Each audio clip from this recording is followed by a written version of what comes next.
എല്ലാ ദിവസവും അതിരാവിലെ ദൈവത്തിൻ്റെ തിരുവചനം ഭാഗ്യവചനധാരയായി നിങ്ങളിലേക്ക് ഒഴുകിയിറങ്ങുന്നു. ഭാഗ്യവചനധാര എന്ന ഈ ചാനൽ സബ്സ്ക്രൈബ് ചെയ്യാത്തവർ ഇന്ന് തന്നെ സബ്സ്ക്രൈബ് ചെയ്യുക. ഞങ്ങൾ അപ്ലോഡ് ചെയ്യുന്ന തിരുവചന സന്ദേശങ്ങൾ യഥാസമയം നിങ്ങൾക്ക് ലഭിക്കുന്നതിനായി ബെല്ലൈക്കൺ അമർത്തുക. ദൈവം നിങ്ങളെ അനുഗ്രഹിക്കട്ടെ.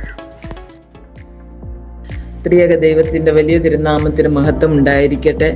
ഏവർക്കും ക്രിസ്തു യേശുവിന്റെ ധന്യനാമത്തിൽ എൻ്റെ സ്നേഹവന്ദനം. സംഖ്യാപുസ്തകം 22 മുതൽ 25 വരെയുള്ള അധ്യായങ്ങളിൽ പ്രതിപാദിച്ചിരിക്കുന്ന ഒരു വ്യക്തിയാണ് ബിലെയാം. ഇസ്രായേൽ മക്കളുടെ കനാനിലേക്കുള്ള പ്രയാണത്തിൽ അവർ മോവാബ് സമഭൂമിയിൽ പാളയമിറങ്ങിയിരിക്കുന്നതും അമ്മോന്യരോട് യുദ്ധം ചെയ്ത് അവരെ ഉന്മൂലമാക്കിയതും സിപ്പോരിന്റെ മകനായ ബാലാക്ക് കേട്ടപ്പോൾ അവരെ യുദ്ധത്തിൽ തോൽപ്പിക്കാൻ സാധിക്കുകയില്ല എന്ന് മനസ്സിലാക്കി ദൈവം തെരഞ്ഞെടുത്തവനായ ബെയോരിന്റെ മകനായ ബിലെയാമിന്റെ അടുക്കൽ മൂപ്പന്മാരെ അയച്ചു. 22 അധ്യായം 5 വാക്യം മുതൽ, ഒരു ജനം മിസ്രൈമിൽ നിന്ന് പുറപ്പെട്ട ഭൂതലത്തെ മൂടിയിരിക്കുന്നു. നീ വന്ന് എനിക്ക് വേണ്ടി ഈ ജനത്തെ ശപിക്കണമേ എന്നും, നീ അനുഗ്രഹിക്കുന്നവൻ അനുഗ്രഹിക്കപ്പെട്ടവൻ, നീ ശപിക്കുന്നവൻ ശപിക്കപ്പെട്ടവനെന്നും ഞാൻ അറിയുന്നുവെന്നും പറയിച്ചു. ബിലെയാം ആ മൂപ്പന്മാരെ അന്ന് രാത്രിയിൽ അവിടെ പാർപ്പിച്ചു. യഹോവ എന്നോട് അരുളി ചെയ്യുന്നത് പോലെ ഞാൻ നിങ്ങളോട് ഉത്തരം പറയാം എന്ന് പറഞ്ഞു. ദൈവം ബിലെയാമിന്റെ അടുത്ത് വന്ന്, നിന്നോടുകൂടെയുള്ള ഈ മനുഷ്യൻ ആർന്ന് ചോദിച്ചു. വിശുദ്ധ വേദപുസ്തകത്തിൽ ദൈവം ചോദിക്കുന്ന ചില ചോദ്യങ്ങൾ നമ്മെ അക്ഷരാർത്ഥത്തിൽ ഞെട്ടിപ്പിക്കുന്നതാണ്. ആദമേ, നീ എവിടെ? കയ്യിൽ നിന്റെ സഹോദരൻ എവിടെ? യോനയെ, നീ കോപിക്കുന്നത് വിഹിതമോ? കുഞ്ഞുങ്ങളെ കൂട്ടുവാൻ വല്ലതുമുണ്ടോ? സ്ത്രീയെ, നീ കരയുന്നതെന്ത്? ഇതിന്റെ ഉത്തരം യേശുവിന് അറിയാഞ്ഞിട്ടല്ല. ഈ ചോദ്യത്തിന്റെ പിറകിൽ മറച്ചു വെച്ചിരിക്കുന്ന ചില രഹസ്യങ്ങൾ ഉണ്ടെന്ന് നാം മനസ്സിലാക്കണം. ദൈവം ബിലെയാമിനോട്, ഇവർ നിന്റെ വീട്ടിൽ വരുവാൻ പാടില്ലായിരുന്നു, എന്നിട്ടും നീ ദൈവഹിതം ചോദിക്കുന്നുവോ? നീ അവരോട് കൂടെ പോകരുത് എന്ന് പറഞ്ഞു. വീണ്ടും ബിലെയാം ദൈവത്തോട് അരുളപ്പാട് ചോദിക്കുന്നു.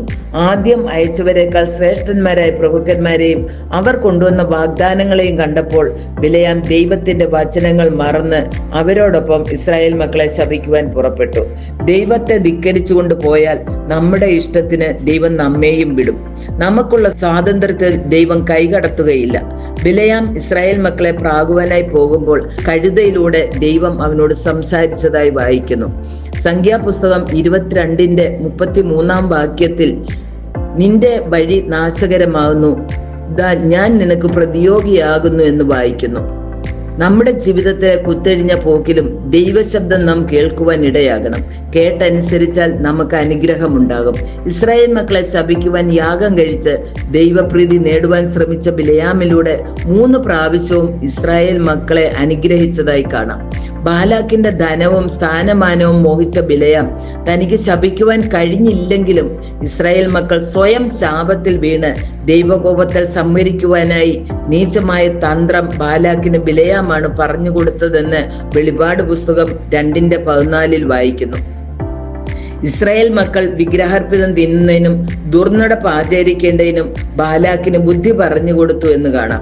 2 പത്രോസ് 2:15-16 വാക്യങ്ങളിൽ, അവർ നേർവഴി വിട്ട് തെറ്റി ബെയോരിന്റെ മകനായ ബിലെയാമിന്റെ വഴിയിൽ നടന്നു, അവൻ അനീതിയുടെ കൂലി കൊതിച്ചു എന്ന് വായിക്കുന്നു. ബിലെയാം പറഞ്ഞു കൊടുത്ത തന്ത്രത്താൽ ഇസ്രായേൽ മക്കളെ മോവാബി സ്ത്രീകൾ വശീകരിച്ച് വ്യഭിചാരം ചെയ്യിപ്പാനും അവരുടെ ദേവന്മാരെ സേവിപ്പിക്കുവാനും ബാലാക്കിന് കഴിഞ്ഞു. അങ്ങനെ ശാപഗ്രസ്തരായ 24,000 പേരെ ദൈവം സംഭരിച്ചു.